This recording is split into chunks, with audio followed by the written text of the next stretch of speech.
wiped the sweat from his forehead as he collected another soil sample from the red dirt of 442b. The planet was hot and dry, with 2 suns beating down on his protective suit. He had been working for 3 hours, gathering samples for the research station that orbited high above. "You need to see this," came the voice of Dr. Sarah through his radio. She sounded worried. Looked up from his work. Sarah was standing about 50 meters away near a group of large rocks. She was pointing at something behind them, picked up his sample kit and walked over to her. "What is it?" he asked. Sarah pointed again. "Look." Walked around the rocks and stopped. His mouth fell open. There, lying on the ground, was the most beautiful creature he had ever seen. It looked like a dragon from old Earth stories, but it was real. The creature was about the size of a small airplane. Its skin was deep purple with silver patterns that seemed to glow in the sunlight. It had wings that looked like they were made of both flesh and metal. But the creature was hurt, very hurt. Blue liquid that looked like glowing water was flowing from a large cut in its side. One of its wings was torn and bent at a bad angle. The creature's large eyes were open, but they were getting dimmer. "It's dying," Sarah said quietly. Knelt down next to the creature. Up close, he could see that it was breathing, but just barely. The blue liquid was its blood, and there was too much of it on the ground. "We need to get it back to the station," said. Sarah shook her head. "We don't even know what it is. It could be dangerous, and look at the size of it. How would we even move it?" Dr. James, the 3rd member of their team, came running over.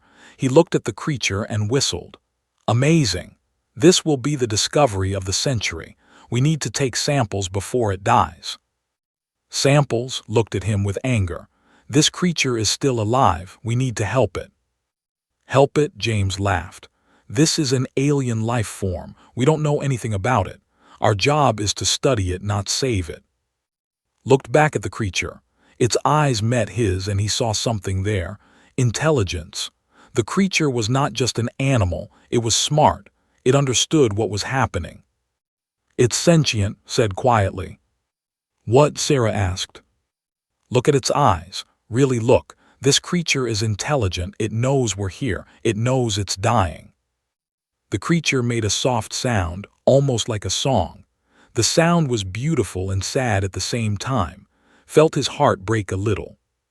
"We have to help it," he said. "Be realistic," James said. "Even if we wanted to help, how could we? We don't know its biology, we don't have the right equipment, and it's huge." Stood up and activated his radio. "Station, this is. I need an emergency medical transport." "What are you doing?" Sarah grabbed his arm. "Station, did you copy? I need the medical transport now." The voice of Captain Torres came through the radio. "What's your situation?" "I have a critically injured, intelligent life form. I need the medical bay prepared and the transport here in 10 minutes. "Stop," James said. "You can't use station resources for this. You'll lose your job." Looked at the creature again. Its breathing was getting weaker. "Station, did you copy my request?" "Copy that. Transport is on the way." 20 minutes later, the medical transport arrived. It took all 4 crew members to carefully move the creature onto the transport ship. The creature was heavy, but it seemed to understand they were trying to help. It did not fight them. Back at the station, worked for 18 hours straight. The medical bay was not designed for creatures this big, but he made it work. He cleaned the creature's wounds and used every piece of medical equipment they had. The hardest part was the blood loss. The creature had lost too much of its blue blood, tried artificial blood substitutes, but nothing worked. The creature was getting weaker. Finally made a decision that would change his life forever. He tested his own blood against the creature's. To his surprise, they were compatible. Without telling anyone, gave his own blood to save the creature. For 3 days, barely left the medical bay. He gave more of his blood each day. Slowly, very slowly, the creature began to heal. Its breathing became stronger. The glow returned to its skin patterns. On the fourth day, the creature opened its eyes fully for the first time. It looked directly at and made that same beautiful, sad sound. But this time, the sound was not sad. It was grateful. The creature tried to stand, helped it, even though it was much bigger than him. The creature's wing was still healing, but it could move. "You're going to be okay," said softly. The creature looked at him with its large, intelligent eyes. Then it did something that surprised. It spoke. The words were not in any language new, but somehow he understood the meaning. The creature was saying thank you. Smiled, "You're welcome." The creature stayed for 2 more days. During that time, it learned some basic human words. Learned that the creature was very old and very wise. It had been traveling between stars for longer than human civilization had existed. On the 6th day, the creature was strong enough to leave. Helped it to the station's landing bay. Other crew members watched from a safe distance but was not afraid. The creature looked at one last time. Then it did something that felt very important. It reached out with one of its clawed hands and gently touched his forehead. The moment the creature touched him, felt a strange warmth spread through his mind. Images flashed before his eyes, stars he had never seen, worlds he had never visited, and knowledge he had never learned. Then the creature spoke one word in perfect English: "Brother." With that, the creature spread its healing wings and flew away into the stars, leaving standing in the landing bay with his life forever changed. 2 weeks after the creature flew away, sat in Captain Tor's office, staring at the disciplinary report on the desk between them. The words "unauthorized use of station resources" seemed to burn into his eyes. "I'm sorry, but I have no choice," Captain Tor said. His voice was tired. "The Colonial Science Directorate is furious. You used the entire medical bay for 6 days. You gave your own blood to an unknown alien species. You could have died." "But I didn't die," said quietly, "and neither did the creature." "That's not the point. You broke protocol. You put the entire station at risk." Tors rubbed his forehead. "They're transferring you back to Earth. Your career in xenobiology is over." Nodded. He had expected this. Ever since the creature left, his colleagues had treated him differently. Some thought he was crazy. Others thought he was dangerous. Only a few thought he was brave. That night, alone in his quarters, had the dream again. It was the same dream he had been having every night since the creature touched his forehead. In the dream, he was flying through space, seeing star systems he had never visited. He saw planets with purple oceans and silver cities. He saw creatures like the one he had saved, flying between worlds like living spaceships. In the dreams, he could understand their language. They called themselves They were ancient, older than any civilization in the galaxy. They had once been the guardians of peace between worlds, but something had happened to them. Most were gone now, and the few that remained were hiding. Woke up with tears in his eyes. The dreams felt so real, so important, but he didn't know what they meant. The next morning, Doctor found him in the research lab, staring out the window at the stars. "Are you okay?" she asked. "You've been acting strange since that creature left." "Sarah, do you think I did the right thing?" asked. Sarah sat down next to him. "Honestly, I think you did the only thing you could do. When I looked into that creature's eyes, I saw the same thing you did. It was intelligent, it was afraid, and you saved it." "But was it worth my career?" "That's not for me to decide," Sarah said gently. "But I will say this, what you did has been noticed." Looked at her. "What do you mean?" Sarah pulled out her tablet and showed him a series of reports. "Strange energy signatures have been detected at the edge of our system. Ships using technology we've never seen before. They're not coming closer, but they're watching." Felt a chill run down his spine. "Watching what?" "Us, this station, you." Over the next few days, the reports became more frequent. Unknown ships were appearing throughout human space. They didn't attack or communicate. They just watched and then disappeared. Dreams became more intense. Now he dreamed of massive fleets moving through space. He dreamed of wars between stars and creatures like the one he saved being hunted to extinction. He dreamed of a terrible woman whose face he could never see, but whose presence filled him with both fear and sadness. Doctor was the first to make the connection. He burst into his quarters one morning, holding a data pad and looking excited and terrified at the same time. "You need to see this," James said. "I've been monitoring alien communication networks.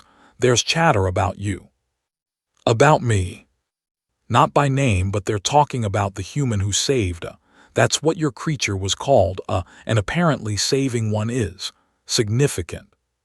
Sat up in his bed. "How significant?" James showed him the data pad. The screen showed intercepted alien communications, translated by the station's computer. The messages were from different species, different worlds, but they all said similar things. The human gave blood to save the guardian. The ancient ritual has been completed after 1,000 years. The bridge builder has awakened. She will come for him. Felt his blood turn cold. She, who is she? "I don't know," James said. "But whoever she is, she's important. Important enough that every alien civilization in this part of the galaxy is talking about her." That afternoon, Captain Torres called to the command center. When arrived, he found the entire senior staff staring at the main display screen. On the screen was an image of space near their station, but it wasn't empty space anymore. There were ships out there, dozens of them. Ships of designs had never seen before. Some looked like living creatures, others like geometric crystals, and some seemed to be made of pure energy. "How long have they been there?" asked. "They started arriving this morning," Torres said. "None of them have responded to our communications. They're just waiting." Communications officer looked up from her station. "Captain, I'm detecting more ships entering the system. A lot more." Watched as more alien vessels appeared on the screen. They formed a loose circle around the human space station, maintaining a respectful distance but clearly present for a reason. "This is about you, isn't it?" Torres asked. Before could answer, alarms began blaring throughout the station. His face went pale as she looked at her instruments. "Captain, we have a problem," she said. "I'm detecting a massive energy signature approaching the system. It's huge, bigger than anything I've ever seen." "How big?" Torres asked. "Sir, it's larger than a moon." The main screen switched to long-range scanners. At the edge of the system, space itself seemed to be bending. Something enormous was coming through what looked like a tear in reality itself. Felt the dreams rushing back to him, the terrible woman, the fear and sadness that surrounded her. He knew somehow that she was coming. "Captain," said, her voice barely above a whisper, "I'm receiving a transmission. It's directed specifically at Doctor." All eyes turned too. He felt as if the entire galaxy was holding its breath. "What does it say?" Torres asked. Looked at with wide eyes. "It says, the Void Empress requests an audience with the one who restored the Guardian. Prepare for arrival." Sat down heavily in a nearby chair. The creature he had saved had been more than just an intelligent alien. It had been a guardian, whatever that meant. And now someone called the Void Empress was coming to see him.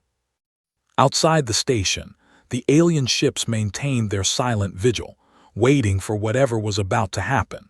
Looked out at the stars and wondered if saving one dying creature was about to change the fate of humanity forever.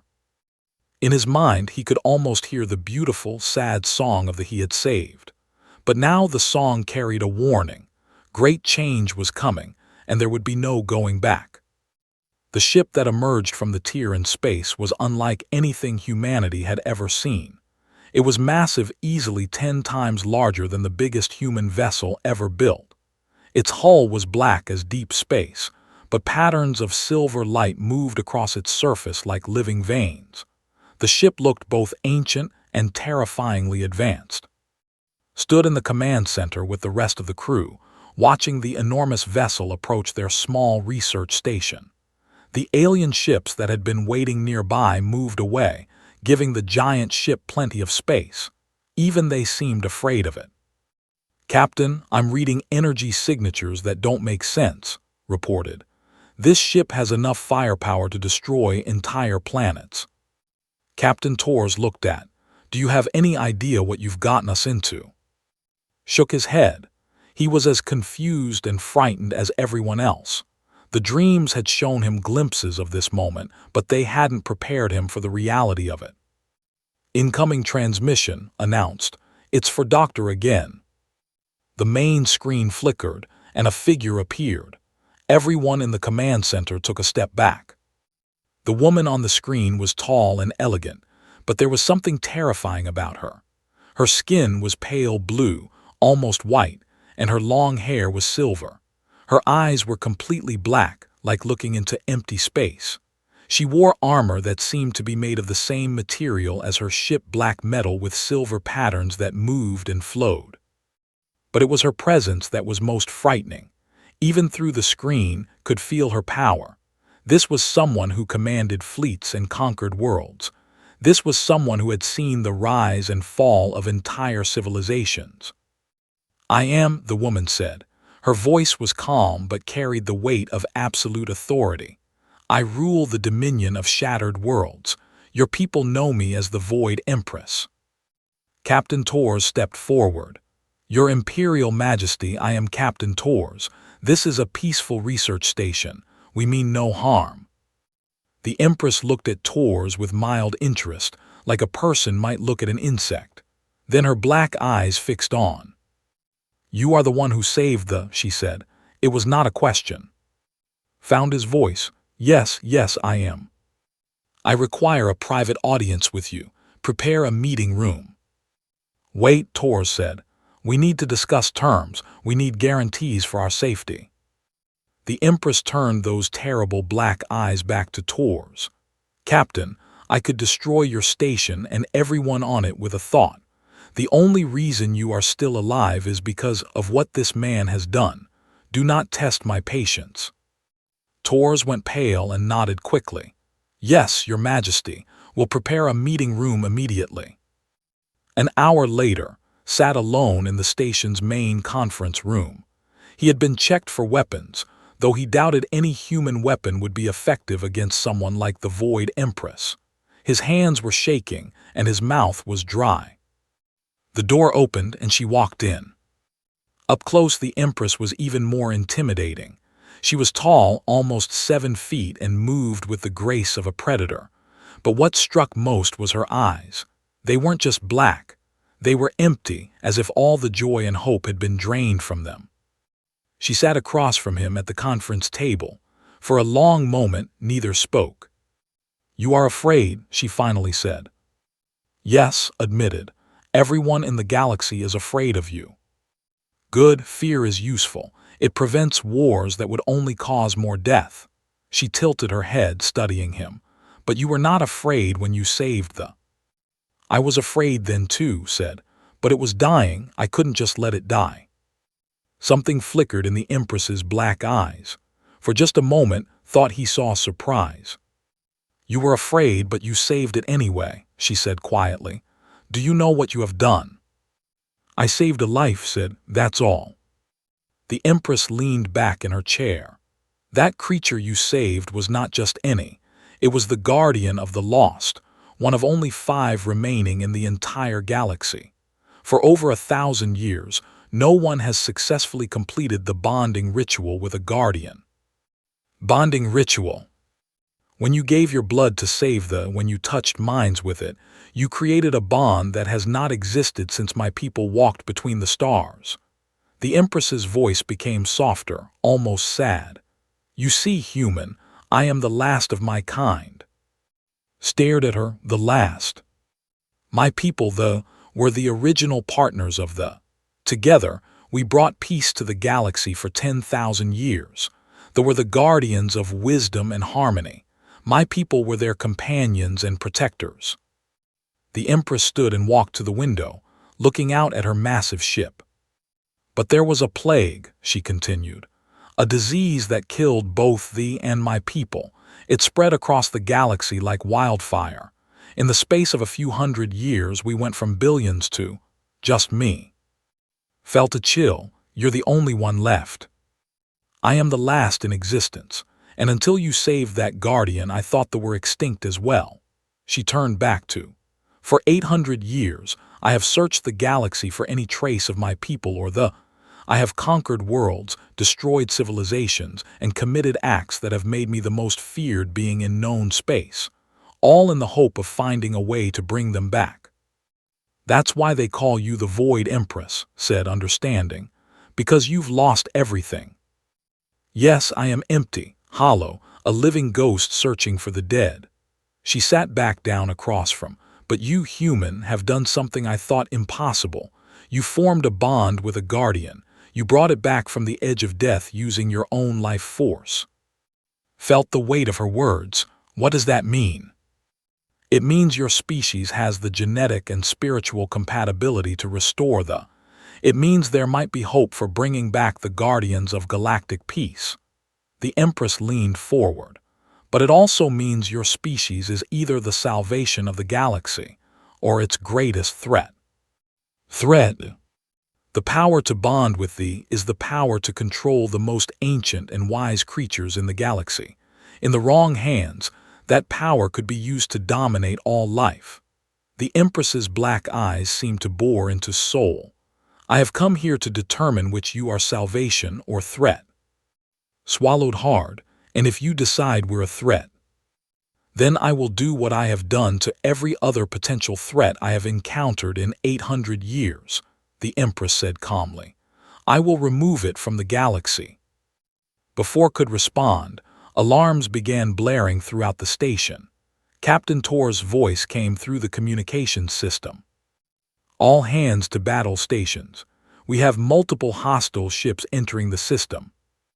The Empress stood quickly, her armor shifting and changing into something more battle-ready. It seems others have learned of your ability, human. The hegemony has arrived. The hegemony. A coalition of alien species who believe they should rule the galaxy. They do not want the restored. They want your people captured and controlled. The Empress looked at with those empty black eyes. The time for questions has ended. Now you must choose, will you trust the galaxy's most feared woman, or will you let them take you? Outside the window, could see new ships appearing, sleek, aggressive vessels that immediately began moving toward the station. The Empress's ship powered up its weapons, preparing for battle. Realized that saving one dying creature had set events in motion that could determine the fate of not just humanity, but the entire galaxy. The hegemony ships moved like a pack of hunting animals. Watch from the conference room window as dozens of sleek, silver vessels surrounded the research station. They were beautiful in a cold, threatening way, all sharp edges and glowing weapon ports. Stay back from the window, the Void Empress commanded. She had moved to the center of the room and was speaking into a device on her wrist in a language didn't recognize. What are they saying? Asked. They are demanding that you be turned over to them immediately, the Empress replied without looking at him. They believe humans are too primitive to safely possess the ability to bond with the. Captain Tor's voice came through the station's communication system again. This is Captain Tor's of the Human Research Station 442. You are in human space. State your intentions. A new voice answered, cold and mechanical. This is Commander as of the Hegemony Fleet. We are here to secure a dangerous biological weapon. Turn over the human called and no harm will come to your station. Felt his stomach drop. Biological weapon, is that what they think I am? The Empress finally turned to look at him. In a way, you are. The ability to bond with A is the most powerful force in the galaxy. They are living libraries.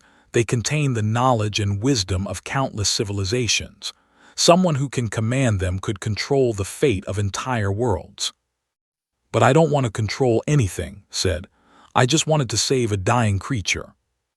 That is exactly why you might be the salvation of the galaxy instead of its destruction, the Empress said softly. My people learned long ago that they cannot be controlled through force. They can only be partnered with through compassion and sacrifice. The station shook as energy blasts hit the shields. Could see the hegemony ships had opened fire, not on the station itself, but on the shields protecting it. They're not trying to destroy us, realized. They're trying to disable our defenses so they can board the station. The Empress nodded. The hegemony wants you alive. They believe they can study you, learn how to replicate your ability, and then create an army of bonded soldiers. Can they do that? No, the Empress said firmly. The bond cannot be forced or it comes from the heart, from a willingness to sacrifice for another being.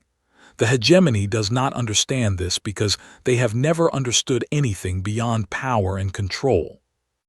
Another voice came through the station's communication system, but this one was different.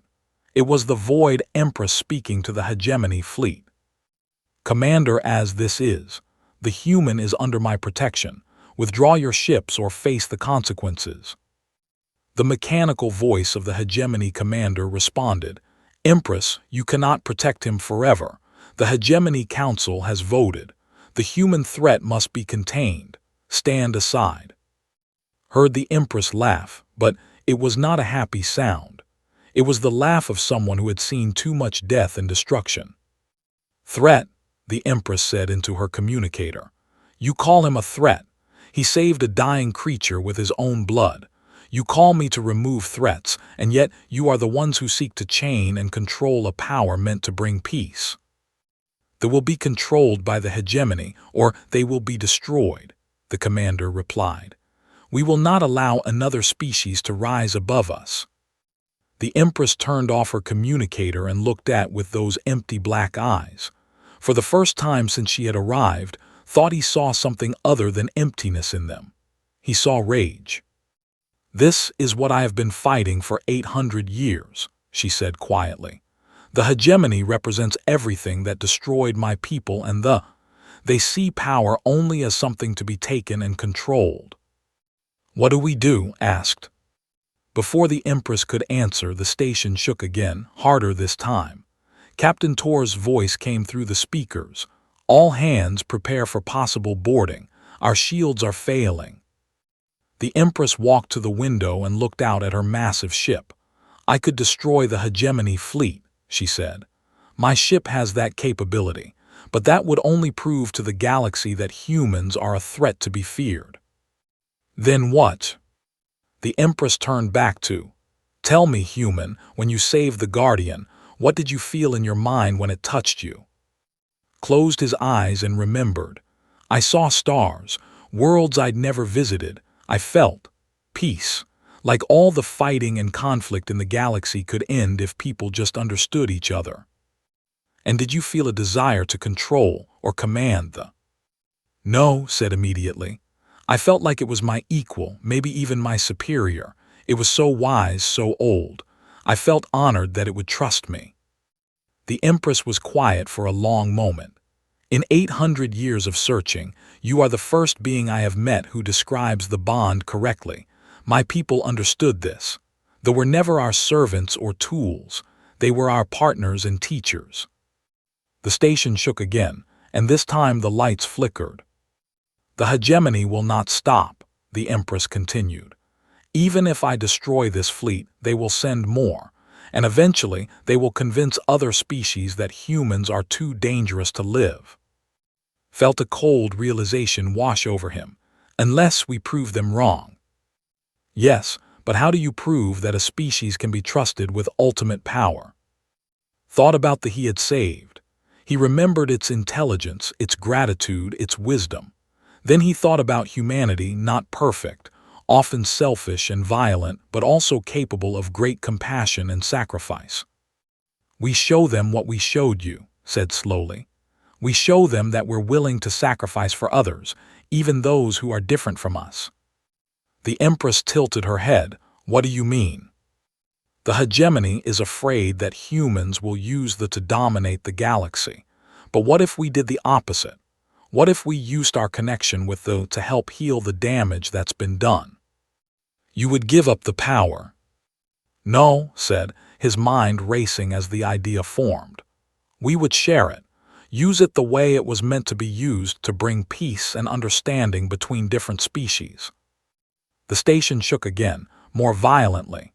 Through the window, could see hegemony soldiers in space suits approaching the station. They're boarding us, said. The Empress activated her communicator. All ships, this is the Void Empress. I am implementing Protocol 7. Prepare for immediate departure. Wait, said. If we run, they'll just keep chasing us. They'll never believe humans can be trusted. Then what do you propose? Took a deep breath. I want to talk to them, all of them. The hegemony, your people, any other species that's watching. I want to show them what the human bond really means. The Empress stared at him. You want to surrender yourself? No, said, I want to call my friend. Before the Empress could ask what he meant, closed his eyes and reached out with his mind. He thought about the he had saved, about the touch they had shared, about the bond that connected them across the stars. And somewhere in the darkness of space, something ancient and wise heard his call and began to sing. The hegemony soldiers had just breached the outer hull when everything stopped. A sound filled the space around the research station, beautiful, haunting, and impossibly vast. It was the song of the but 1,000 times. Felt tears stream down his face as the music washed over him, carrying with it emotions of peace, wisdom, and hope. Through the window, saw something that made both him and the Void Empress gasp. The he had saved was approaching, but it was not alone. Behind it came dozens of others, massive, magnificent creatures flying through space like living stars. They moved in perfect harmony, their silver patterns pulsing in rhythm with their song. Impossible, the Empress whispered. There are so many of them. The hegemony fleet immediately stopped their boarding operation. Their ships pulled back, weapons powering down in the face of something they had never seen before. Commander Az's voice came through the communication system, but now it carried uncertainty instead of cold confidence. What are those creatures? Captain Torres answered from the station's command center. Those are the beings you came here to capture and control. The largest, the one had saved, approached the station. Its massive form blocked out the stars as it gently touched the hull with one wing. Felt its presence in his mind, warm and welcoming. Brother, the said directly into his thoughts, you called and we came. Placed his hand against the wall, as close as he could get to where there was touching. I need help. These people are afraid of what humans might do with our connection to you. Then show them the truth, the replied. Show them what you showed me. The Empress looked at with wonder. It's communicating with you. Yes, said, and through me it can communicate with all of you. Closed his eyes and opened his mind fully to the. Immediately, he felt its ancient wisdom flowing through him. But more than that, he felt its love for all living things, its desire for peace and harmony among the stars. Attention all ships, said, his voice carrying through every communication system in the area. My name is, I am the human who formed a bond with a guardian. I want to speak to all of you. He could feel the helping him, translating his words into every language spoken by the beings listening. The hegemony fears that humans will use the to dominate the galaxy. The Void Empress has spent centuries searching for a way to restore the peace her people once helped maintain. Both of you see thee as a means to an end, either to be controlled or to control others. Opened his eyes and looked at the Empress. But that's not what they are. They're not weapons or tools. They're teachers. They're healers. And they chose to bond with humans not because we're powerful, but because we're capable of learning. Through his connection with the, began to share what he had learned. Images flowed from his mind to every being in the area. The moment he had decided to save a dying creature, the choice to give his own blood to a being he didn't understand, the touch that had connected two entirely different forms of life. "This is what the bond really means," continued. "It's not about power over others, it's about connection with others. They don't want to be controlled, they want to be partners." Commander Az's voice came through the communicators, but now it sounded confused. "You would give up ultimate power." "There is no ultimate power," replied. "There's only the choice to help or to harm, to build bridges or to build walls. Humans chose to help, and because we chose to help, they chose to trust us." The Empress stepped forward. "Human, what are you proposing?" Looked out at the gathered fleets, at the alien species who had come from across the galaxy to witness this moment. Through the connection, he could feel their emotions, fear, wonder, hope, and confusion all mixed together. "I'm proposing that we do something that's never been done before," said. "I'm proposing that instead of one species trying to control the galaxy, all species work together to heal it." The in his mind shared more images, worlds that had been devastated by war, species that had been driven to extinction by conflict, the slow death of cooperation between different forms of life. "The galaxy is sick," continued. "For thousands of years, species have fought each other for resources, for territory, for dominance. They remember when it was different. They remember when different species helped each other, learned from each other, grew together." "That time is long past," Commander Az said. "Species are too different. Trust is impossible." "Trust is a choice," replied. "Just like saving a dying creature is a choice. Just like giving your blood to help a stranger is a choice." The Empress was staring at with something like awe. "You want to rebuild the ancient alliances. You want to restore the age of cooperation." "I want to try," said simply, "and I wanted to help us learn how." Through his connection, felt the responding to his words. They began to sing again, but this time their song carried memories, images of the galaxy as it had once been, with ships from 100 different worlds traveling together in peace, with species sharing knowledge and resources, with conflicts resolved through understanding instead of violence. One by one, the ships in the area began to respond. Some of the alien species that had been watching from a distance moved closer, drawn by the promise of something they had only heard about in legends. The Void Empress walked to the window and looked out at the gathering fleet. 800 years I have fought to restore the old ways through conquest and force, and you want to do it through friendship." "Through partnership," corrected. "They don't want to rule anyone, they want to teach. They want to share their knowledge of how different species can live together without destroying each other." "And if some species refuse to cooperate?" the Empress asked. "Thought about this carefully. Then we defend those who choose peace, but we do it together as allies, not as conquerors." Commander Az spoke again, but his mechanical voice now carried a note of uncertainty. "This is unprecedented. The Hegemony Council will need to consider this proposal." "Consider it quickly," the Empress said, her voice carrying its old authority. "Because whether you join us or not, this alliance will move forward. I have seen what the human bond can accomplish, and I choose to trust it."